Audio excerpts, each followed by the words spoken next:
It was a heavy late afternoon, with purple and golden clouds pushing the light against the fields of rural Burkina Faso. The scent of damp earth mingled with the whisper of warm winds, carrying dust and ancient promises. Ibrahim Traoré walked slowly along a beaten path, his firm steps sinking into the red soil, his gaze attentive, his body weary, but his spirit unbroken. He was returning from a long meeting in Ouagadougou, where he had discussed thorny issues of sovereignty and social justice. But there, crossing the small villages, everything seemed to take on a different meaning. Children greeted him with shouts of joy, elders waved with respect, women shielded their children under the shade of mango trees. Everyone knew Traoré's presence was living hope. That week, rumors spread like dry fire. A very wealthy foreigner from Europe was circling the region, offering unthinkable sums to buy large portions of land. They said he had already acquired properties in other countries, expelling families, destroying traditions, turning sacred fields into monoculture export crops. The people were afraid. No one knew his intentions for certain, but many already felt fear gnawing at their daily lives. Whispers of loss, humiliation, of being torn from their own history. Traoré sat under a tree, opened a gourd of water, and gazed at the horizon. He was not just a president, he was a son of that soil. He remembered his father, his calloused hands, the stories of struggle, the days of hunger, and the nights of resistance. There, he had promised himself, he would never let his land be sold to the highest bidder, nor allow the people's suffering to be traded for foreign greed. His phone buzzed. It was one of the peasant leaders, his voice trembling, urgent. "He's here, Traoré. He's meeting with the local chiefs right now. He says he's a friend, talks of progress and the future, but we're afraid. We don't know what to do." The decision came like thunder. Ibrahim Traoré stood, wiped the sweat from his face, and headed toward the village of Donsin, where the foreigner had set up camp. Along the way, he gathered allies, young activists, old warriors, women farmers. The group grew with every kilometer, walking in silence, in harmony. The sky began to darken. In the distance, the gleam of imported cars, luxurious tents, armed security, and the imposing figure of the foreigner could be seen, dressed in light linen clothes, dark sunglasses, with expansive gestures and a persuasive voice. The people gathered around, eyes lowered, expressions tense. Many traditional chiefs seemed seduced by the promises, modern schools, hospitals, roads. But the price was the land, the root of African life, the womb of traditions, the invisible bond between ancestors and the barefoot children running about. Traoré moved through the crowd, unhurried, meeting every face. He stopped before the foreigner, who smiled with superiority, extending his hand. The president did not take it immediately, offering only a deep, almost wild stare. "What are you seeking here?" he asked, his voice firm, deep, resonating in the silence that followed. The foreigner explained himself with polished words, promising development, partnerships, cutting-edge technology, jobs for all. It was a rehearsed speech, cold, full of phrases that sparkled at first glance but soon dissolved in the wind. Traoré listened without interrupting, but his eyes were on the people's faces. He saw the fear, the doubt, the wounded hope. When the foreigner finished, Traoré took a step forward, breathed deeply, and spoke. "You speak of progress, but for whom? You speak of jobs, but to serve whom? This land is our mother. She has no price. She is not for sale. Our parents are buried here. Our children are born and grow here. We will not accept money in exchange for roots, nor empty promises in exchange for our dignity." A murmur rippled through the crowd. The traditional chiefs began to exchange hesitant glances. The foreigner, without losing his smile, raised his tone. "With all due respect, Mr. President, the world has changed. You cannot live on traditions. You must look to the future. Large companies have already transformed the continent, brought wealth. Why resist?" Traoré felt anger burn within, but he remained calm. He knew words alone would not suffice here. He signaled for an elder to approach. It was old Isaka, known for his wisdom and ancestral stories. With a trembling voice, Isaka told the crowd how that land had saved lives in times of war, how each tree had a name, each river a spirit, each field was blessed by ancestors. He spoke of the invisible cost of losing the land, the destruction of the soul, the forgetting of origins, the end of belonging. Isaka's words echoed like thunder. The crowd fell silent. The foreigner shook his head, impatient, pulling contracts from an elegant briefcase, offering ever higher sums. Then Traoré did something unexpected. He asked the people to speak. One by one, peasants told their stories, of childhoods picking cotton, nights around the fire, rituals of gratitude to the land. A young mother, holding her child, wept. If we sell, where will we go? Money runs out. The land endures. Do you understand what it is to lose the hope of planting? The foreigner had no answers. For the first time he hesitated, adjusting his sunglasses, looking around, unsettled by the strength of that community. Twilight fell, casting long golden shadows over everyone. Traoré raised his voice, now solemn. This is not just about land. It's about life, memory, respect. We come from centuries of exploitation, plunder, unfulfilled promises. Enough. Today, this land speaks. Today, our people choose not to sell the future. Take your money, sir. Here, the value is different. The silence was absolute. Even the birds seemed to hush their songs. For a moment, only the wind answered. The foreigner closed his briefcase, tense, but tried once more. Think carefully, President. You may change your mind, I can increase the offer. You won't resist time, the global market. Progress is inevitable. Traoré smiled, but his eyes burned with unshed tears. Progress that destroys a people's heart is not progress. It's slavery. We were not born to be servants in our own home. If the world wants to buy us, let it see. Here, dignity has no price. At that moment, the crowd erupted in applause, shouts, and ancestral songs. Men and women embraced. Children ran, kicking up dust. Traoré, at the center, felt the weight of the past and the lightness of a possible future. The foreigner, defeated, turned to his security team and walked toward his car, his gaze lost, unable to comprehend the invisible force that had bested him. The foreigner climbed into his luxury car, red dust rising behind the wheels as his security team cleared the way.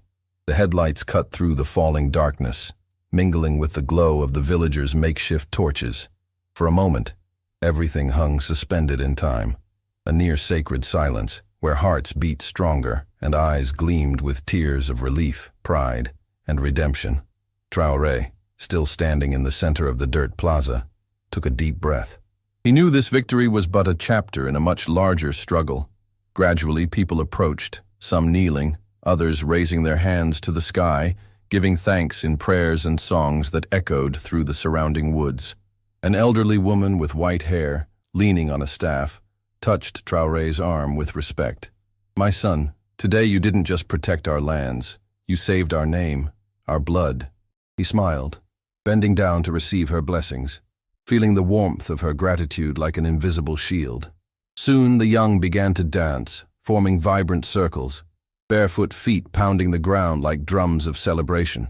It was a scene of ancestral joy, but also of relief. They knew what had been averted. As the people celebrated, one of the traditional chiefs approached Traoré, his expression tense. "Ibrahim, he may return, and others will come. They always will. They have money, influence. What do we do when you're no longer here to hold the land?" Traoré took a deep breath, looking at the stars emerging in the sky. "We must organize. The people's strength cannot depend on one man. We'll create a peasant alliance. Every village, every family. You need to know this fight belongs to all. We'll educate our children, strengthen our traditions, invest in cooperatives, ensure no one is fooled by the illusion of easy money. They only win when we're divided. United, we are unbreakable." The decision was met with respect. That night became a symbol, etched in the people's memory. Stories of that confrontation soon spread to neighboring villages, inspiring peasants in other regions to resist. Ibrahim Traoré became more than a leader. He became a living legend, a silent inspiration for all who felt threatened by the power of foreign wealth. But the victory came with consequences. In the following days, a wave of rumors and accusations began circulating in the capital. International journalists denounced Traoré as anti-progress, accusing him of extreme nationalism, of delaying the country's development. Major businessmen began pressuring ministers, offering bribes, promising investments if he backed down. Even old childhood friends appeared, urging him to reconsider, arguing that a better life for all would only come through international deals. Traoré endured each blow with serenity, but felt the weight of isolation growing. In a moment of anguish, he retreated to the countryside alone, seeking solace in the landscapes that had raised him. He sat by the river, listening to the sound of the water. There, he recalled his father's words from years ago. The land is a silent mother, but those who care for her are never alone. It was this echo that kept him steadfast, even when everything seemed to crumble. One morning, while walking through a sorghum field, he was approached by a group of young farmers. They brought documents, projects, proposals to develop the land sustainably without selling it, using local technologies and traditional knowledge. President, we want to prove there's another way. We don't need to be slaves to foreigners. With organization and will, we can make this land flourish for our people. Traoré felt his eyes well with tears. It was confirmation that his struggle was taking root, sprouting new, deep foundations. But the conflict soon resumed. The foreigner, furious at the rejection, sent representatives to try to co-opt local leaders, offering even more money, now in secret. They tried to sow discord, divide villages, create rivalries among neighbors. One night, a plantation was set ablaze. Days later, false news spread, claiming Traoré intended to seize lands for himself. The atmosphere grew tense, threatening. Families began to distrust one another. Some chiefs wavered, others succumbed to pressure. Fear returned, and with it, the specter of defeat. It was at this peak of crisis that Ibrahim Traoré made the riskiest decision of his life. He called for a massive people's assembly, not just of peasants, but of merchants, students, religious leaders, women, and youth from across the country. The gathering was set for the center of Ouagadougou, under the scorching sun. The government tried to block it, warning of potential unrest, but Traoré insisted, when the people are silenced, it's time to shout. On the appointed day, thousands crossed dusty roads, coming on foot, by bicycle, by truck. They brought flags, posters, drums, banners. Above all, they brought their voice. The plaza filled with colors and sounds, a pulsing, vibrant, living crowd. When Traoré stepped onto the makeshift stage, he felt the weight of the world on his shoulders, but also the energy of 1,000 hearts beating as one. He had no written speech. He looked at the crowd, at the women with sun-marked faces, the men with calloused hands, the youth with fiery eyes. Traoré spoke of roots, of history, of the invisible value of the land. He spoke of the danger of easy money, the cost of losing one's soul. He spoke of justice, dignity, the future. They want to buy our hope. They want to turn our wealth into a desert. We are not enemies of progress, but our progress must be ours, made with our hands, with the sweat of our people. If we fall together. If we win together. The people responded with a single voice, an ancestral song of unity and resistance. It was impossible to ignore that collective strength, that energy forged from struggle, pain, and hope. In the days that followed, the news spread worldwide. The international press, once critical, began to see Traoré in a new light. Support emerged from social movements in other African countries. Peasants in distant lands began organizing their own resistances. The foreigner, seeing his influence wane, made one final move. He sought allies among corrupt politicians, promising secret funding to topple Traoré's government. But the people's response was overwhelming.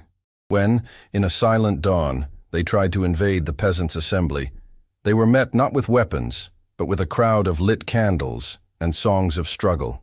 The enemy, disarmed by the invisible power of collective dignity, retreated. And on that day, Ibrahim Traoré knew.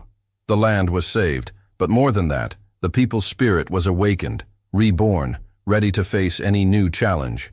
The next morning, as the first rays of sun touched the damp earth, Traoré walked alone through the fields, breathing in the strong scent of grass and the whisper of the breeze among the trees. He knew new challenges would come, but there was something no one could take from this people. the awareness of their strength.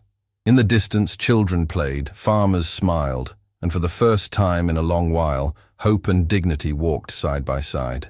Because in that land, protected not by weapons or walls but by courage and unity, a certainty was born.